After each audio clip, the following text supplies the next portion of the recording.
किसी जंगल में एक लोमड़ी रहती थी। वह बहुत चालाक थी। एक दिन उसने देखा कि पेड़ पर बैठा कौवा रोटी खा रहा है। लोमड़ी का मन भी रोटी खाने को करने लगा। वह सोचने लगी कि उस रोटी को कैसे खाए। उसने कौवे से कहा, कौवे भाई, मैंने तुम्हें पेड़ पर गाना गाते सुना है। तुम बहुत मीठा गाते हो।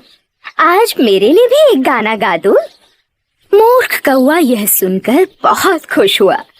फिर गाना गाने के लिए जैसे ही उसने मुंह खोला, उसकी चोंच से रोटी नीचे गिर पड़ी। चालाक लोमड़ी झट से रोटी उठाकर खा गई।